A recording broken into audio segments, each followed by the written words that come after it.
जैसा कि last episode में हमने देखा था कि मास्टर जिंग ने जियांग खान की सिस्टर शियार को कैप्चर करके जियांग खान को ब्लैकमेल किया ताकि जियांग खान अपनी एंशिएंट बीस्ट कोल्ड्रन उसके हवाले कर दे। मगर उसी वक्त शियार अनब्लेमिश सोल बॉडी को एक्टिवेट करके जिंग को खत्म कर चुकी। थोड़ी देर में लॉर्ड वांग भी वहाँ पर पहुँच चुके थे, जिन्होंने इन सभी को 7 फैंड मैनर के टोकन दे दिए। हालांकि ये लोग फिलहाल उस मैनर को ज्वाइन नहीं करना चाहते, क्योंकि जियांग खान अपने पेरेंट्स की मिस्ट्री को सुलझाना चाहता था। और जब जियांग खान अपनी सिस्टर के साथ था तभी उसे वहाँ पर किसी के आने की आहट हो गई। अब आगे तो इस एपिसोड की शुरुआत में हम देख पाते हैं कि जियांग खान फॉरेस्ट में पहुंच चुका। वो उस बंदे की तलाश में आया था जो कि काफी देर से उस पर नजर रखे हुए है। जियांग खान कह रहा था कि तुमने ही मुझे लाइफ एंड डेथ बैटल के लिए इनवाइट किया और अब तुम मेरे सामने आने से भी कतरा रहे हो। अगर तुम में जरा सा भी दम है तो मेरा मुकाबला करो। और तभी लिनफेंग वहाँ पर पहुँच गया। वो जियांग खान से कह रहा था कि तूने मेरी पूरी की पूरी हान फैमिली को डिस्ट्रॉय कर दिया, इसलिए आज मैं तुझे जिंदा नहीं छोड़ने वाला। जिस पर जियांग खान कहता है कि ये बात तुम भी अच्छे से जानते हो कि तुम मेरा मुकाबला नहीं कर सकते, मगर फिर भी मैं तुम्हें जिंदा छोड़ने के लिए तैयार हूँ। तुम्हें बस मेरे एक सवाल का जवाब देना होगा। बताओ 5 साल पहले तुम्हारा अंकल जिन माओ क्लाउड ड्रीम पवेलियन छोड़कर कहाँ गया था? अगर तुम वो लोकेशन मुझे बता दो तो शायद मैं तुम्हें जिंदा छोड़ दूँ। जिस पर लिनफेंग हंसते हुए कहने लगा कि तुम तो एक नंबर के बेवकूफ हो। शायद इसी जानकारी को हासिल करने के लिए तुम मुझसे मिलने अकेले आ गए। पता नहीं तुम अपने मरे हुए माँ बाप को ढूंढने के लिए इतना बेकरार क्यों हो। जो मर गए उन्हें भूल जाओ, बेकार में गड़े मुर्दे उखाड़ने की क्या जरूरत। जिस पर जियांग खान कहता है कि तुमने तो शुक्र मनाना चाहिए कि मैं अपने पेरेंट्स को अभी तक भूल नहीं पाया, वरना तुम तो कब का ही मारे जाते। सिर्फ तुम ही मेरे सवालों के जवाब दे सकते हो, इसलिए मैंने तुम्हें जिंदा छोड़ा। जो सुनते साथ ही लिनफेंग गुस्से में आकर सीधे उस पर हमला करने के लिए छलांग लगा देता है, लेकिन जियांग खान ने तो उसे सीधे धोबी जैसे पटक दिया और अब उसने लिनफेंग को उठाकर काफी दूर पुश कर दिया था। इसलिए लिनफेंग ने फटाफट से उस पर स्लैश अटैक रिलीज कर दिए, लेकिन जियांग खान तो उसके पीछे था। वो अपनी ब्लेड उसके गले पर लगाते हुए कहने लगा कि बताओ 5 सालों पहले जिनमाओ क्लाउड ड्रीम पवेलियन छोड़कर कहाँ गया था? अगर तुमने इसका सही जवाब दिया तो मैं तुम्हें जिंदा छोड़ दूंगा। जिस पर लिनफेंग कह रहा था तुम्हें क्या लगता है मैं तुम्हारे इन झूठे वादों पर यकीन कर लूंगा? तो जियांग खान उसे बताने लगा कि मेरे पास बिल्कुल भी वक्त नहीं कि मैं तुम्हारे जैसे कचरे के साथ टाइम पास करूँ। अगर तुमने मुझे जवाब बताया तो मैं तुरंत ही यहाँ से चला जाऊंगा। अब तुम्हारी जिंदगी और मौत का फैसला तुम्हारे जवाब पर निर्भर करता है। लेकिन तभी एक बंदे ने हवा में छलांग लगाते हुए सीधे जियांग खान पर हमला कर दिया। हालांकि जियांग खान समय रहते वहाँ से हट चुका था। इनफैक्ट इस हमले से लिनफेंग ही मारा जाने वाला था, लेकिन वो तुरंत ही उस बंदे को बताता है कि मैं तुम्हारी ही साइड हूँ। जो सुनते साथ ही उस बंदे ने अपनी ब्लेड को रोक लिया। वहीं पर जियांग खान कह रहा था लिनफेंग मैं जानता ही था कि तुम अकेले मेरा मुकाबला करने नहीं आओगे। अब तुम्हारी हान फैमिली तुम्हें सपोर्ट नहीं कर पाएगी, इसलिए तुम अपने किसी और ही चमचों को यहाँ पर बैकअप के तौर पर लेके आ गए। सच बताओ तो मुझे तुम्हारे ऐसे हालात देखकर काफी ज्यादा मजा आ रहा। जो सुनते साथ ही लिनफेंग तो उस पर और भी ज्यादा गुस्सा हो गया। अब यहाँ पर लिनफेंग के कई सारे चमचे पहुंच चुके थे। वो कह रहा था जियांग खान तुम्हारी नौटंकी ज्यादा देर तक नहीं चलने वाली, अब जल्द ही तुम्हारा खेल खत्म हो जाएगा। और इतना कहते साथ ही उसने अपने सभी चमचों को हुक्म दिया कि जल्दी से इस कुत्ते को खत्म कर दो। मगर जैसे ही वो लोग जियांग खान पर हमला करने गए, वो तुरंत ही अपनी ब्लेड का यूज करते हुए उन पर ढेर सारी स्ट्राइक हिट कर देता है, जिसके चलते वो लोग सितारों जैसे चमकते हुए मारे गए। इधर लिनफेंग कह रहा था जियांग खान तुमने एकदम सही बोला, मैं बिल्कुल तुम्हारा मुकाबला नहीं कर सकता क्योंकि तुम मेरे मुकाबले काफी ज्यादा स्ट्रांग हो।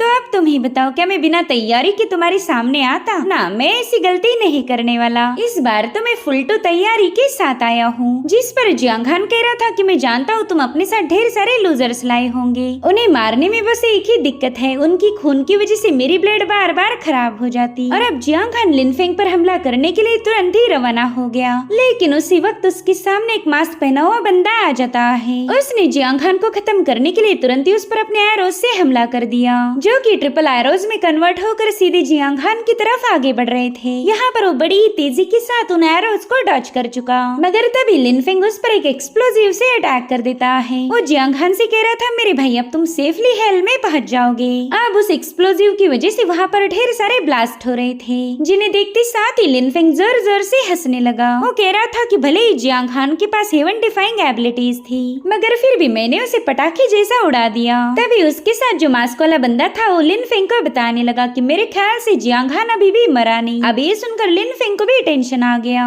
इधर जियांग हान अपने कपड़ों को साफ करते हुए कहने लगा कि अगर मुझे वाकई उड़ाना है तो तुम्हें ढेर सारे गन पाउडर की जरूरत पड़ेगी। इतना सा पटाखा मुझे ब्लास्ट नहीं कर सकता।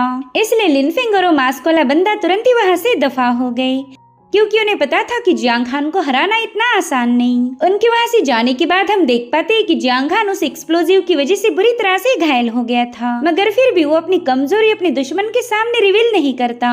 और अब सीन शिफ्ट होकर हमें एक हॉल दिखाया गया जहाँ पर लिन फेंग काफी ज्यादा गुस्से में था। वो कहता है कि मैंने उस कमीने जियांग हान को मारने के लिए अर्थ विंड फायर थंडर का यूज किया था, मगर इतनी भयानक फायर भी उसके सामने फीकी पड़ गई। इस जियांग हान के पास तो बिल्ली जैसी 9 जिंदगियां है, पता नहीं ये बंदा कब मारा जाएगा। सेक लीडर, अब आप ही बताएं हमने आगे क्या करना चाहिए। जिस पर वो मास्टर कह रहा था कि जियांग हान और हॉल मास्टर लिन के पीछे 7 फैन मैनर का सपोर्ट है, साथ ही जियांग फैमिली भी उन्हें बैकअप देगी। सच बताओ तो मुझे 7 फैन मैनर से कोई खतरा नहीं, क्योंकि उन्हें तो मैं आसानी से निपटा सकता हूँ। असली मुसीबत की जड़ तो है वो जियांग फैमिली, उन्हें कंट्रोल करना बिल्कुल ही हमारे बस के बाहर होगा। लेकिन मेरे पास एक बेहतरीन आइडिया है जिसका यूज करके हम जियांग हान को आसानी से रास्ते से हटा सकते। इतना ही नहीं, उसे मारने के लिए तो हमें अपने हाथ भी गंदे नहीं करने पड़ेंगे। तो लिन फेंग तुरंत ही उससे पूछने लगा कि बताएं आपके पास वो कौन सी आइडिया है, हम तुरंत ही उसे अप्लाई करेंगे। तो मास्टर बताने लगा कि जब भी समंदर में शार्क को खून की बदबू आती है वो तुरंत ही उसके पीछे रवाना हो जाती। वो किसी भी कीमत पर अपने शिकार को हाथ से जाने नहीं देना चाहती। तो हमारी कल्टीवेशन की दुनिया को तुम एक समंदर समझो और यहाँ पर खून का काम करेगी एंशिएंट बीस्ट कोल्ड्रन जो कि जियांग हान के पास है। अगर इस डिवाइन आर्टिफैक्ट के बारे में लोगों को पता चला तो जरूर से इसे हासिल करने की कोशिश करेंगे। जो सुनते साथ ही लिन फेंग को इस सेक लीडर का प्लान पूरी तरह से समझ आ गया। वो कह रहा था कि आप तो पूरी कल्टीवेशन की दुनिया को ही जियांग हान का दुश्मन बनाना चाहते हो।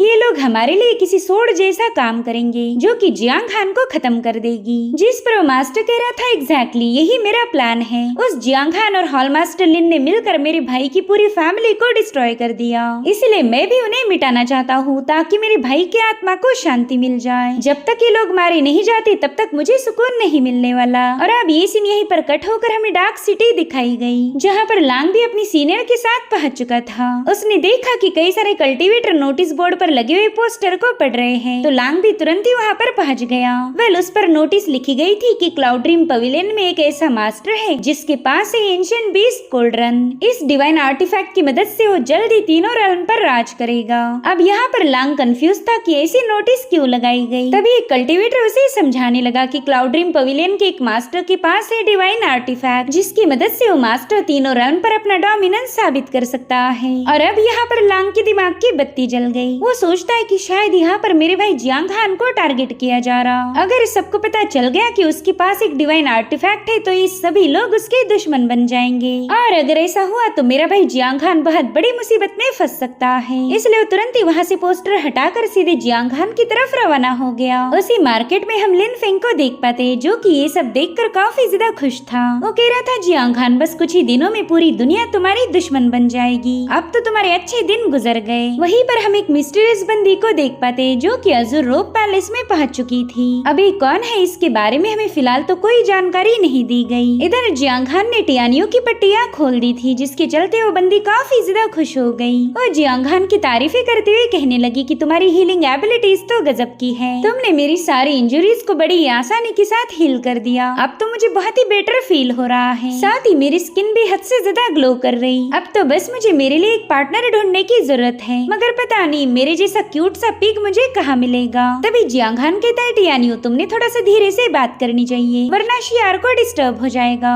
वहीं पर शियार नींद में एक डरावना सा ख्वाब देख रही थी। वो इमोशनल होकर कहने लगी कि प्लीज मेरे भाई पर अटैक मत करो। उसकी बातें सुनकर टियानियो भी थोड़ी सी इमोशनल हो गई। वो कह रही थी जियांग हान तुम्हारी सिस्टर तो तुमसे बहुत ही ज्यादा प्यार करती है, इसने तुम्हें बचाने के लिए फोर्सफुली अपनी सोल बॉडी को अवेकन किया। मैं उम्मीद करती हूँ कि ये जल्द से जल्द हील हो जाए। मेरे ख्याल से हमने इसे अकेला छोड़ देना चाहिए ताकि ये प्रॉपरली आराम कर पाए। और उतने में लांग चिल्लाते हुए वहाँ पर पहुँच गया। वो जियांग हान को बता रहा था कि बहुत बड़ी मुसीबत आ गई। तो अब उसका मुंह बंद करने के लिए जियांग हान तुरंत ही उसके मुंह पर एक टैलिस्मान चिपका देता है ताकि उसके चिल्लाने की वजह से शियार की नींद न खुल जाए। और अब जियांग हान उसे घसीटते हुए बाहर की तरफ लेके आता है। वहीं पर टियान्यू कहती कि पता नहीं ऐसा कौन सा गजब हो गया कि तुम इतनी जोर जोर से चिल्ला रहे थे। अब अगर तुमने कोई फालतू चीज बताई तो मैं सीधे तुम्हारी गर्दन उड़ा दूंगी। तो लांग तुरंत ही उस पोस्टर को बाहर निकालते हुए कहने लगा कि इसे देखो और तुम्हें सब कुछ समझ आ जाएगा। मगर इस पोस्टर पर तो एक लड़की की काफी रिवीलिंग पोर्ट्रेट थी, जिसे देखते साथ ही जियांग हान अपनी और टियान्यू की आंखें बंद कर लेता है। वो नहीं चाहता था कि टियान्यू को एरोटिक चीजें नजर आए। वहीं पर लांग भी हेजिटेट करते हुए तुरंत ही उस फोटो को हटा देता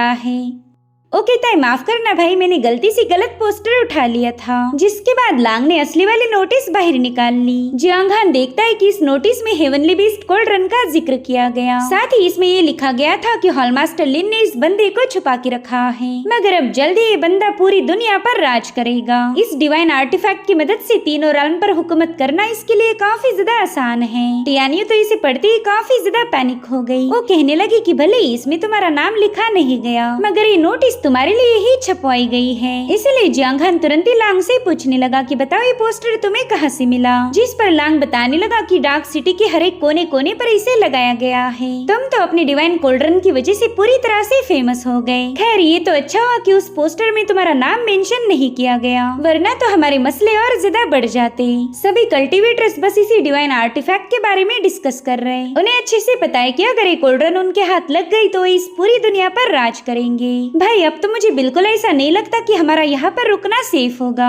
हमने जल्दी से अपनी टीम के पास वापस जाना चाहिए। अगर हम सब एक साथ रहे तो पावरफुल से पावरफुल दुश्मन को भी हरा सकते हैं। अब जियांग हान और लांग इस बारे में बात कर ही रहे थे कि तभी जियान भी अपने दोस्तों के साथ वहाँ पर पहुँच गई। उसके हाथ में भी वही सेम पोस्टर था। वो कह रही थी कि क्लाउड ड्रीम सिटी की हर एक जगह पर ऐसे ही पोस्टर लगवाए गए। कोई तो है जो तुम्हें जानबूझकर परेशान कर रहा और डिवाइन आर्टिफैक्ट का लालच देकर पूरी दुनिया को तुम्हारे खिलाफ करना चाहता है। ये सब देखकर जियांग हान काफी ज्यादा भड़क गया था। वो कहता है कि ये सब कुछ लिनफिंग का ही किया धराया है। वो खुद तो मुझे हरा नहीं सकता, इसलिए वो चाहता है कि पूरी की पूरी कल्टीवेशन की दुनिया मेरी दुश्मन बन जाए। पता नहीं ये लिनफिंग मेरा पीछा कब छोड़ेगा। मैं तो वाकई उस बंदे से तंग आ चुका हूँ। वो जब देखो तब मेरे खिलाफ कोई न कोई प्लान बनाता रहता, लेकिन इस बार तो उसने हद पार कर दी। वहीं पर जियान को भी उस बंदे पर काफी ज्यादा गुस्सा आ रहा था। वो कह रही थी कि बस एक बार वो लिनफिंग मेरे हाथ लग जाए, उसे तो मैं बड़ी ही भयानक मौत दूंगी। उसके छोटे छोटे टुकड़े करके चिल कौवों को नहीं खिलाए तो मेरा नाम बदल देना,